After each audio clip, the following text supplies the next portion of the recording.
नमस्कार, मैं हूं यमलेश वंजारी और आप देखना शुरू कर चुके हैं बीजीटी मीडिया। बालाघाट से गोंदिया को जोड़ने वाले नेशनल हाईवे 543 पर 29 जुलाई से टोल की वसूली शुरू हो चुकी है।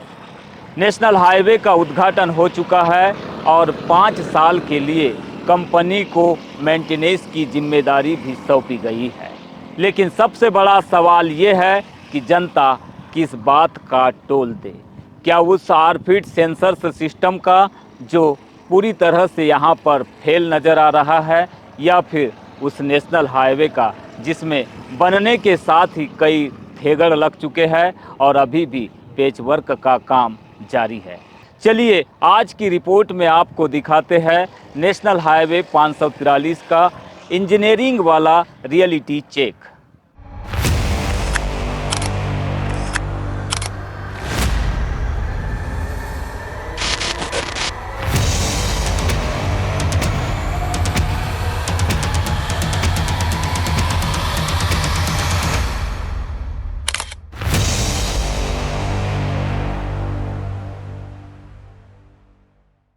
यहाँ पर आरफिट सेंसर्स सही तरीके से काम नहीं कर रहे हैं, जिससे वाहन चालकों का समय बर्बाद हो रहा है।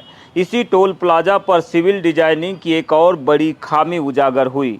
टू व्हीलर चालकों के लिए बनाया गया पासिंग रूट इतना सकरा है कि यहाँ हर वक्त हादसे का डर बना रहता है। बीते 3 दिनों में कई बाइक सवार जगह कम होने के कारण अनियंत्रित होते नजर आए।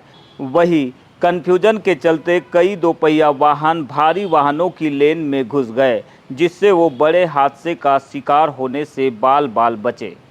ये देखिए टोल वाले रूट से ही जा रहे हैं क्योंकि इनको पता ही नहीं है और सामने में जो कर्मचारी वो बैठ गए हैं, तो इस वजह से कई बार ऐसा धोखा हो जाता है। और इसी चक्कर में एक महिला अभी हमने देखा कि इस टोल का जो बैरियर है उससे टकराते टकराते बच गई, जिससे एक बड़ा गंभीर हादसा यहाँ पर हो सकता था। हालांकि उसकी नज़र अचानक से पड़ गई, अनबैलेंस ज़रूर हुई, लेकिन वो संभल गई, जिससे उसे किसी प्रकार का नुकसान नहीं हुआ। लेकिन निकट भविष्य में जब भी बाइक चालक यहाँ से गुजरेंगे या स्पीड से आएंगे तो इसी टोल वाले रूट से निकल जाते हैं, जिसके चलते हादसे होने की पूरी संभावना यहाँ पर दिखाई दे रही है। यहाँ भैया यहाँ फास्टैग में पैसा डाल दिए हैं, लेकिन गाड़ी रिवर्स लेने के लिए बोल रहे हैं, लेकिन रिवर्स हमारा काम ही नहीं कर रहा रिवर्स गियर का, इसीलिए परेशान में फंस गए हम। तो आपने पहले नहीं बताए थे क्या? पहले बताए थे, हमने वहाँ टोल प्लाजा में खड़े थे, फिर भी ज़बरदस्ती गाड़ी को आगे बढ़वाए हैं लोग। अब बात सड़क की इंजीनियरिंग की। हाईवे का सरफेस लेवल एकदम समतल होना चाहिए, लेकिन महज 1 साल में ही हाईवे पर दरारें और गड्ढे उभर आए हैं। इन्हें भरने के लिए लगाए गए डामर के पेचवर्क ने सड़क का रफनेस इंडेक्स इतना बिगाड़ दिया है कि गाड़ियां स्मूथ चलने के बजाय लहराती और गोते खाती नजर आती है। यह सब बेस फेलियर का सीधा प्रमाण है। रोड सेफ्टी का सबसे अहम हिस्सा है रोशनी, लेकिन लबादा में हाईवे और कई जगहों पर बिजली की कोई व्यवस्था नहीं है। रात के घुप अंधेरे में ये इलाके सीधे तौर पर ब्लैक स्पॉट यानी कि दुर्घटना बाहुल्य क्षेत्र में तब्दील हो गए हैं, जो बड़े हादसे को खुला न्योता दे रहे हैं। जनता को ये सुविधा का सामना करना पड़ रहा है कि जैसे शाम के टाइम में दोनों लाइन से गाड़ियाँ चलती है, तो एक आम नागरिक जैसे मोटरसाइकिल वाला हो गया या पैदल वाला हो गया, इसको क्रॉस करने में बहुत तकलीफ जाती है। आए दिन यहाँ पे मतलब छोटे मोटे हादसे होते ही रहते हैं, एक्सीडेंट के चांस बहुत ज़्यादा बने हुए हैं। शायद सरकार को या रोड लाइन्स वालों का ऐसा लग रहा है कि बड़ा हादसा हो उसके बाद क्या लाइट जलाएंगे क्या। ये 5 महीने हो गए भैया, लाइट यहाँ पे गोल है और लवादे की सीमा में ही गोल है, बाकी सभी जगह लाइट चालू है। अच्छा, क्या दिक्कत है? दिक्कत ये है कि यहीं पे चौक में ही एक्सीडेंट होते रहते। टोल वसूली का सीधा असर के उन कमर्शियल वाहन चालकों पर भी पड़ा है जिनका दायरा महज 10 से 20 किलोमीटर का है। वे इसे अपने ऊपर एक भारी आर्थिक बोझ बता रहे हैं। कि लोकल के लोगों को तो दिन में 10 बार अपने कामों के लिए इसी टोल के से होकर गुजरना पड़ता है। जो कार वाले हैं उन लोगों को तो इतना टैक्स, अब उन कंपनी के मैनेजर का कहना है कि भाई सड़क परिवहन मंत्री नितिन गडकरी साहब का आदेश है कि टोल जो है लोकल के लोगों के लिए भी कंपलसरी कर दिया गया है, तो हम लोग तो कर्मचारी हैं, हम लोगों को बाध्य हैं, हम लोगों को लेना ही पड़ेगा।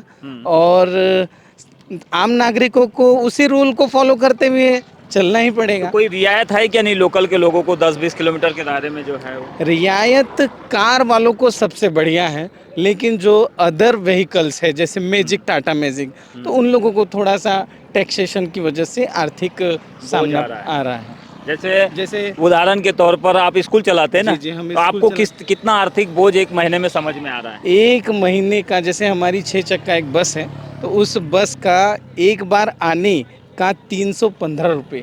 अब हमको दिन में 4 बार आना पड़ता है, तो 315 गुणित 4 गुणित एक महीने का मतलब 5,000 लगभग से 6,000 नहीं 15,000 रुपये लग रहा है। तो कंपनी की तरफ से रिलैक्सेशन 5,000 का आ रहा है, तो 5,000 रुपये में आप 50 चक्कर लगा सकते हैं। पर हमारे चक्कर हो जाते हैं लगभग 150, तो 15,000 का जब 12, कंपनी की तरफ से 5,000 रुपये में वो अनलिमिटेड कर दिए जा रहे हैं, लेकिन हम लोगों को 5,000 रुपये महीने के हिसाब से 10 महीने का 50,000 रुपये। हालांकि इस मुद्दे पर टोल कंपनी की ओर से अपना पक्ष भी रखा गया है। टोल कंपनी के मैनेजर कमलेश बिसेन ने विस्तृत जानकारी में बताया कि NHAI के नियमों के तहत स्थानीय लोगों और अलग अलग श्रेणी के वाहनों को टोल दरों में रियायत और पास की सुविधा दी जा रही है ताकि उन पर अतिरिक्त भार न पड़े। बताएंगे यहाँ पे आरफिट सेंसर्स जो सिस्टम है वो ठीक से काम नहीं कर रहा है, इसकी लगातार शिकायतें आ रही है। 2 व्हीलर चालकों के लिए पर्याप्त जगह नहीं है पासिंग के लिए, ये बताया जा रहा है। इन समस्याओं का कैसे निदान आप लोग कर रहे हैं? अभी जो 2 व्हीलर के लिए लाइन छोड़ी गई है वो सही में थोड़ी कम है, तो उसके लिए हमने अभी NHAI को बताया है, तो अभी उन्होंने बोला है कि हमारी टीम आएगी और इस जगह को बड़ा करने के लिए कोशिश करेंगे वो। और रहा सिस्टम का जो अभी समस्या आ रही, तो नया प्लाजा खुला है, थोड़ी समस्या आती रहती है, उसको सॉल्व कर रहे हैं IT टीम। तो क्या NHAI को या कंपनी को पहले नहीं समझ में आया? क्या इंजीनियरिंग का मापदंड फेल नहीं हुआ? ऐसा नहीं लगता है कि इसमें जिस तरह से 2 व्हीलर चालकों को परेशानी हो रही है? इसके लिए इसका जवाब NHAI देंगे और सिस्टम इंटीग्रेटर देंगे। हमारा काम है सिर्फ टोल कलेक्शन करने का।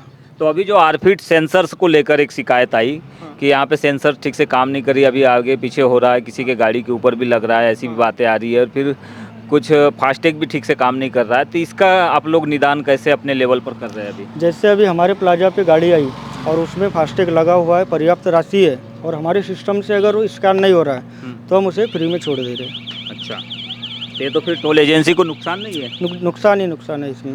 अच्छा, कब से स्टार्टिंग हुआ और अभी तक ऐसी कितनी शिकायतें आप लोगों तक आ गई? शुरुआत में ज़्यादा आई थी, अभी थोड़ा कम होते आ गया है। अच्छा, दूसरी चीज़ें मर्री है, नेवर गांव है, सालेटेका, आसपास के जो गांव है जहां स्कूल बसें चलती है या फिर स्कूल की वैन चलती है, या आजू बाजू के लोगों को कहीं जाना होगा 10-15 किलोमीटर के दायरे में, उनको बहुत अतिरिक्त भार लगेगा टोल की वजह से, उनके लिए क्या आप लोग सलूशन दे रहे हैं? किस प्रकार का उनके लिए रियायत है?